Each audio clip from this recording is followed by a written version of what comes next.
دوسری بات یہ ثابت ہوئی کہ نبی اکرم زور سے کہو ذرا صلی اللہ علیہ وسلم کی بیٹی ایک نہیں ہے، بلکہ آپ کی بیٹیاں تین تو ہیں ہی ہیں۔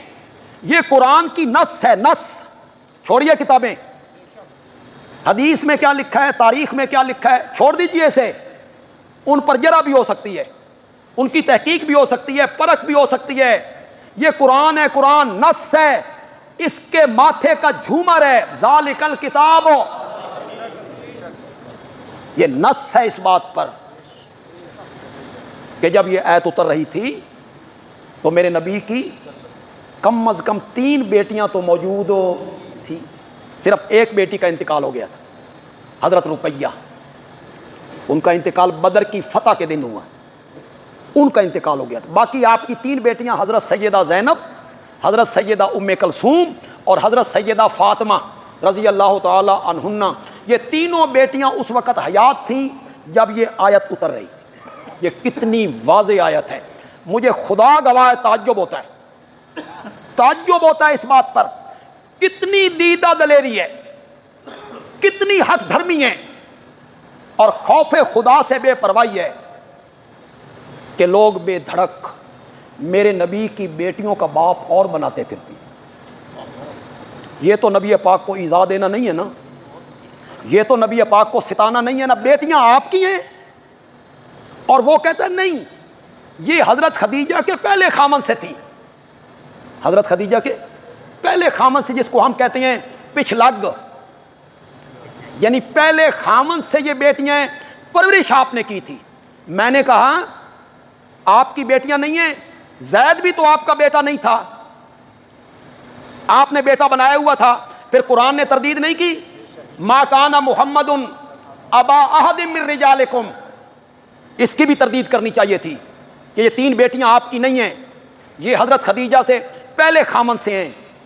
اتنی ہٹ دھرمی، نبی پاک کی تکلیف کا باعث بننا کہ آپ کی اولاد کو غیروں کی طرف منسوب کیا جائے، انا للہ و انا الیہ راجعون، نبی پاک کے گھرانے پر یہ ستم کرنا۔ قرآن کی نص ہے کہ نبی پاک کی بیٹی ایک نہیں تھی، کم از کم کتنی تھی؟ 3 تھی۔ ان حضرات نے جواب میں کیا کہا؟ ان حضرات نے کہا کہ یہ مومنوں کی عورتیں مراد ہیں، بنات سے مراد کون ہے؟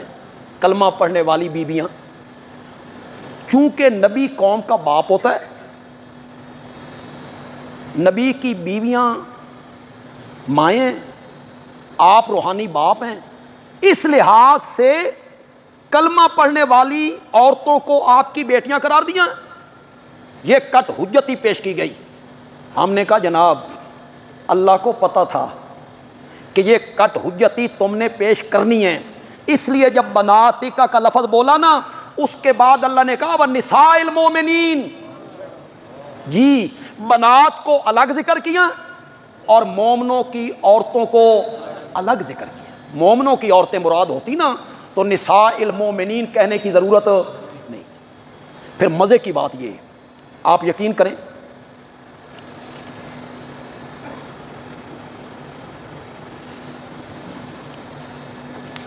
فریق مخالف کی جو سب سے معتبر کتاب، اس کا نام ہے کافی، الکافی، جس میں اصول بیان ہوئے۔ اصول کیا ہوتے ہیں؟ عقائد، اللہ کے بارے میں، نبی کے بارے میں، قیامت کے بارے میں، اس کا نام پڑ گیا اصول کافی۔ اور جس میں فروع بیان ہوئے، فروع سے کیا مراد ہے؟ طہارت، نماز، روزہ، حج، زکوٰۃ، نکاح، طلاق، اس کا نام پڑ گیا فروع کافی۔ اصل کتاب کا نام کیا ہے؟ الکافی۔ محمد ابن یعقوب کلینی اس کے مصنف ہیں، اس کو روایت کرتے ہیں۔ یہ حدیث کی فریق مخالف کی سب سے معتبر کتاب ہے۔ ان کے نزدیک جو 12ویں امام ہیں وہ ایک غار میں، ان کی جو غائب ہوئے تو پہلے جو غیوبت تھی نا اس کو کہتے ہیں غیوبت صغریٰ، پھر شروع ہو گئی غیوبت کبریٰ۔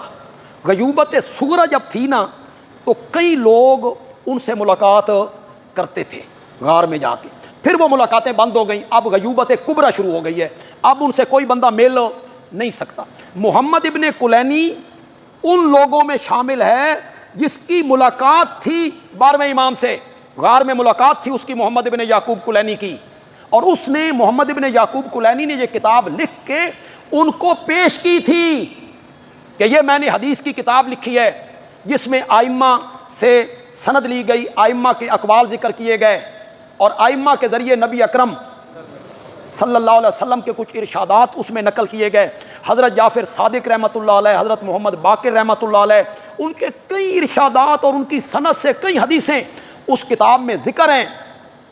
کلینی اس کو ان کے پاس لے گیا، 12ویں امام نے پڑھا اور پڑھ کے اس کے ماتھے پہ لکھا ھذا کافن لشیعتنا، یہ کتاب ہمارے شیعوں کے لیے کیا ہے، اس لیے اس کا نام کیا پڑ گیا، معتبر کتاب ہوئی کہ نہ ہوئی؟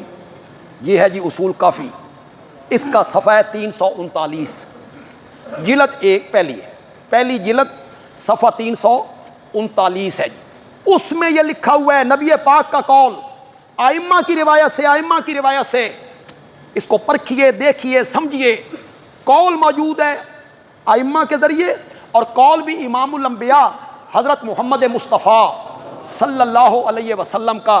آپ نے کہا اللہ میری زوجہ خدیجہ پہ رحم کرے جس سے اللہ نے مجھے 3 بیٹے اور جس کے بطن سے اللہ نے مجھے 4 بیٹیاں زینب، رقیہ، ام کلثوم اور فاطمہ عطا کی تھی۔ یا یہ اصول کافی میں دیکھیے، کیا یہ روایت موجود نہیں ہے؟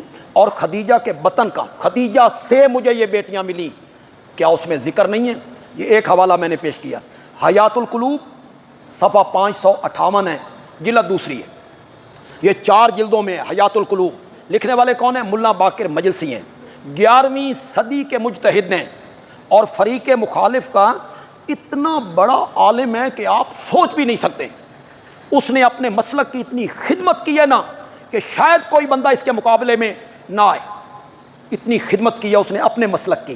نام ہے اس کا ملا باقر مجلسی، اور خمینی نے اپنی کتاب میں سفارش کی تھی اپنے ہم مسلک لوگوں کو کہ ملا باقر مجلسی کی کتابیں پڑھا کرو۔ اب تو یہ معتمد علیہ ہو گیا کہ سفارش ہو گئی کہ ملا باقر مجلسی کی کتابیں پڑھا کرو۔ حیات القلوب صفحہ 558 جلد 2، یہاں حضرت جعفر صادق سے روایت ہے جناب، جس سے روایت ہے وہ بھی معمولی آدمی نہیں ہے، جس کو 6 امام فریق مخالف کے 6 امام ہونے کی حیثیت حاصل ہے، حضرت جعفر صادق رحمۃ اللہ علیہ، ان سے روایت ہے کہ اللہ نے مجھے خدیجہ سے 3 بیٹے اور کتنی بیٹیاں عطا کی تھیں؟ 4۔ اہل سنت کی کتابوں نے تو نقل کرنا ہی کرنا ہے، اہل سنت کی کتابوں کے حوالے دینے کی ضرورت ہی نہیں ہے۔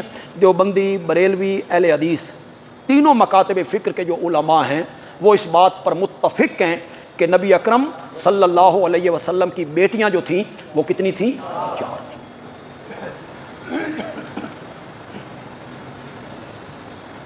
آگے آیت نمبر 60 میں منافقین کو تھوڑی سی زجر کی گئی ہے جی۔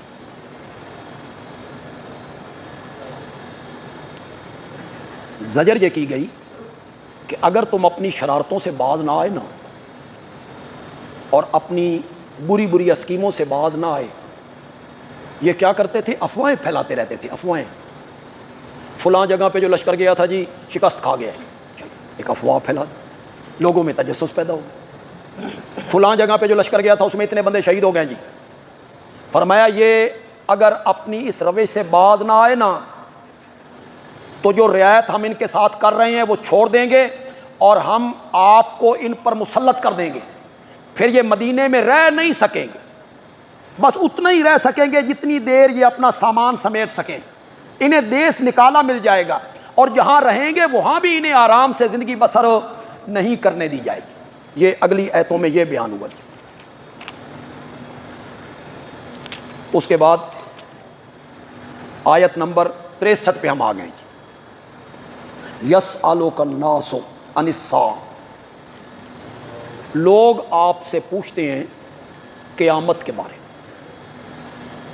اسلام کا ایک بنیادی عقیدہ ہے کہ مرنے کے بعد روح اللہ کے پاس محفوظ ہے، بدن یہاں دفن ہو گیا، اسے دفن کرو نہ کرو، جلا دو، مچھلیاں کھا جائیں، پانی میں غرق ہو جائے، لیکن روح جو ہے وہ اس کی کیا ہے؟ محفوظ ہے۔